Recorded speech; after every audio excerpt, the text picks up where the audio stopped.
ಹುಬ್ಬಳ್ಳಿ ಹೊಸೂರು ಸಂತ್ರಸ್ತರಿಗೆ ಸಿಕ್ಕಿಲ್ಲ ಇನ್ನೂ ಕೂಡ ಸೂರು ಭಾಗ್ಯ ಅಪಾರ್ಟ್ಮೆಂಟ್ ರೆಡಿ ಆದರೂ ಕೂಡ ಸಿಕ್ಕಿಲ್ಲ ಹಕ್ಕುಪತ್ರ. ಹುಬ್ಬಳ್ಳಿಯಲ್ಲಿರುವಂತಹ ಹೊಸೂರು ಸಂತ್ರಸ್ತರಿಗೆ ಸೂರು ಭಾಗ್ಯದ ಭರವಸೆ ಕೊಡಲಾಗಿತ್ತು, ಆದರೆ ಇನ್ನೂ ಕೂಡ ಅದು ಈಡೇರಿಲ್ಲ. ಅಪಾರ್ಟ್ಮೆಂಟ್ ರೆಡಿ ಆಗಿದ್ರೂ ಕೂಡ ಹಕ್ಕುಪತ್ರ ಮಾತ್ರ ಸಿಕ್ಕಿಲ್ಲ.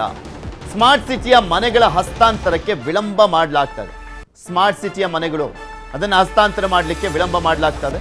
ಹುಬ್ಬಳ್ಳಿಯ ವಾಣಿ ವಿಲಾಸ ವೃತ್ತದ ಬಳಿಯ ರಸ್ತೆ ಅಗಲೀಕರಣ ಮಾಡುವಂಥ ನಿಟ್ಟಿನಲ್ಲಿ ಮನೆ ಕಳೆದುಕೊಳ್ತಾ ಇದ್ದಂಥ 10 ಕುಟುಂಬ ಸಂತ್ರಸ್ತರಿಗೆ ಅಂತಲೇ ಹೊಸ ವಸತಿ ಸಮುಚ್ಚಯವನ್ನ ನಿರ್ಮಾಣ ಮಾಡಲಾಗಿತ್ತು. ಯಾರೆಲ್ಲ ಮನೆಯನ್ನ ಕಳ್ಕೊಂಡ್ರಲ್ಲ ಅವ್ರಿಗೆ ಅಂದ್ಬಿಟ್ಟೆ ಹೊಸ ವಸತಿ ಸಮುಚ್ಚಯ ನಿರ್ಮಾಣ ಆಗಿತ್ತು. ಹೊಸ ಮನೆಗಳ ನಿರ್ಮಾಣದಿಂದ ಖುಷಿಗೊಂಡಿದ್ರು ಸಂತ್ರಸ್ತರು. ಓಕೆ, ಇವರಾದ್ರೂ ಮನೆಯನ್ನ ಕಟ್ಸ್ಕೊಳ್ತಾ ಇದ್ದಾರೆ, ಮನೆ ಹೋದ್ರೂ ಇನ್ನೊಂದು ಕಡೆ ಮನೆ ಮಾಡ್ಕೊಡ್ತಾ ಇದ್ದಾರೆ ಅಂತ. 80 ಮನೆಗಳನ್ನು ನಿರ್ಮಿಸಿ 3 ವರ್ಷವಾದರೂ ಕೂಡ ಸೌಲಭ್ಯ ಇಲ್ಲ, ಕುಡಿಯುವ ನೀರಿಲ್ಲ, ಕರೆಂಟ್ ಇಲ್ಲ, ಸೋಲಾರ್ ಅಳವಡಿಕೆ ಕೂಡ ಬಾಕಿ ಇದೆಯಂತೆ. ಏನೂ ಇಲ್ಲ, ಮೂಲಭೂತ ಸೌಕರ್ಯಗಳೇ ಮರೀಚಿಕೆ ಆಗಿದೆ.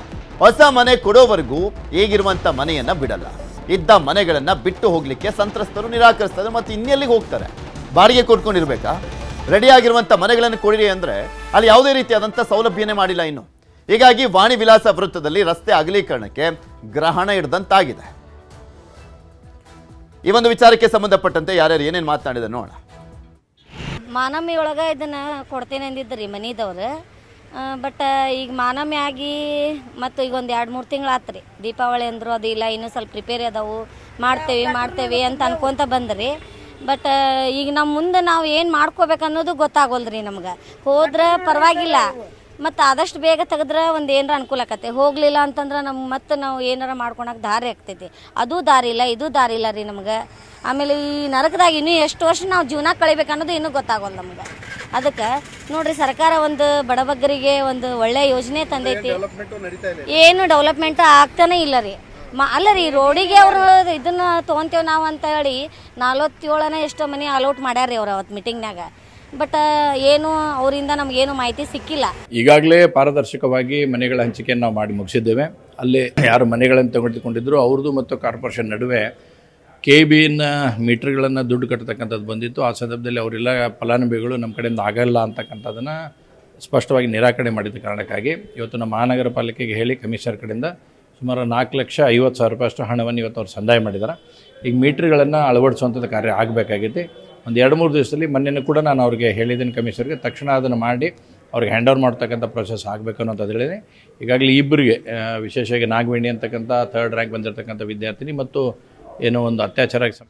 ಇದ್ರ ಬಗ್ಗೆ ಇನ್ನಷ್ಟು ಮಾಹಿತಿಯನ್ನು ಕೊಡ್ತಾ ಹೋಗ್ತಾರೆ ನಮ್ಮ ಹುಬ್ಬಳ್ಳಿಯ ಪ್ರತಿನಿಧಿ ಡಾಕ್ಟರ್ ಶಿವರಾಮ ಸುಂಡಿ. ನಮ್ಮ ಜೊತೆ ನೇರ ಸಂಪರ್ಕದಲ್ಲಿ ಜಾಯ್ನ್ ಆಗಿದ್ದಾರೆ. ಶಿವರಾಮ ಸುಂಡಿ, ಇಲ್ಲಿ ಪ್ರಮುಖವಾಗಿ ನೋಡ್ತಾ ಇದೀವಲ್ಲ, ರೆಡಿ ಆಗಿದ್ರು ಮೂಲಭೂತ ಸೌಕರ್ಯಗಳಿಲ್ಲ.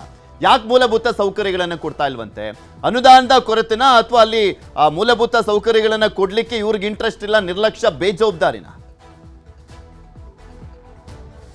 ಪೃಥ್ವಿರಾಜ್, ಏನಂದರೆ ಕೆಲವೊಂದು ವಿಚಾರಗಳಲ್ಲಿ ಅಂದರೆ ಈಗ ಮೀಟರ್ ಅಳವಡಿಕೆ ಇರ್ಬೋದು ಇತ್ಯಾದಿಗಳು ಗ್ರಾಹಕ ಅಂದರೆ ಯಾರು ಏನು ಮನೆ ತಗೋತಾ ಇದ್ದಾರೆ ಅವ್ರ ಮೇಲೇ ಹಾಕಲಿಕ್ಕೆ ಒಂದು ಮೊದಲು ಪ್ರಯತ್ನ ಮಾಡಲಾಯಿತು. ಆದರೆ ಇಲ್ಲೇನೆಂದರೆ ಇವರು ಕಡುಬಡವರು ಇರೋದ್ರಿಂದ ನಾವು ಅದನ್ನು ಕಟ್ಟಲಿಕ್ಕೆ ಆಗಲ್ಲ ಅನ್ನೋ ಒಂದು ಮಾತನ್ನು ಹೇಳಿದರು. ಹೀಗಾಗಿ ಈಗ ಅನಿವಾರ್ಯವಾಗಿ ಏನಂದರೆ ಮಹಾನಗರ ಪಾಲಿಕೆಯಿಂದ 4 ಲಕ್ಷ ರೂಪಾಯಿನ ಮೀಟರ್ ಅಳವಡಿಕೆಗೆ ಹಣ ಸಂದಾಯ ಮಾಡಲಾಗಿದೆ. ಉಳಿದಂತೆ ಏನಂದರೆ ಇನ್ನೂ ಉಳಿದೇನಿಗೆ ಸೌಕರ್ಯಗಳು ಕೊಡಬೇಕಾಯ್ತು. ಅದು ಇನ್ನೂ ಸಹ ಈಗ ನಾಳ ಸಂಪರ್ಕ ಇರ್ಬೋದು ಮತ್ತು ಸೋಲಾರ್ ಅಳವಡಿಕೆ ಇತ್ಯಾದಿ. ಯಾಕಂದರೆ ಈಗ ಸೋಲಾರ್ ಅಳವಡಿಕೆ ಈ ಖಾಸಗಿ ಕಟ್ಟಡಕ್ಕೆ ನೀವು ಸೋಲಾರ್ ಅಳವಡಿಕೆ ಇಲ್ಲ ಅಂದರೆ ಅನುಮತಿನೇ ಕೊಡಲ್ಲ. ಆದರೆ ಇವರು ಸೋಲಾರ್ ಅಳವಡಿಕೆ ಇನ್ನೂ ಮಾಡಿಲ್ಲ. ಜೊತೆಗೆ ಏನಂದ್ರೆ ನಳ ಸಂಪರ್ಕದ ವ್ಯವಸ್ಥೆನೂ ಸಹ ಮಾಡಿಲ್ಲ. ಹೀಗಾಗಿ ಅಂದರೆ ಈಗ ಯಾರು ಬಿಲ್ಡಿಂಗ್ ಕಟ್ಟಿದ್ರು ಸ್ಮಾರ್ಟ್ ಸಿಟಿ ಯೋಜನೆಯವರೇ ಅದನ್ನು ಮಾಡಬೇಕಾಗಿತ್ತು, ಅದನ್ನು ಮಾಡಿಲ್ಲ. ಮತ್ತೊಂದು ಕಡೆ ಮೀಟರ್ ಅಳವಡಿಕೆನೂ ಪೆಂಡಿಂಗ್ ಇರೋದ್ರಿಂದಾಗಿ ಇವೆಲ್ಲ ಪೆಂಡಿಂಗ್ ಇದೆ.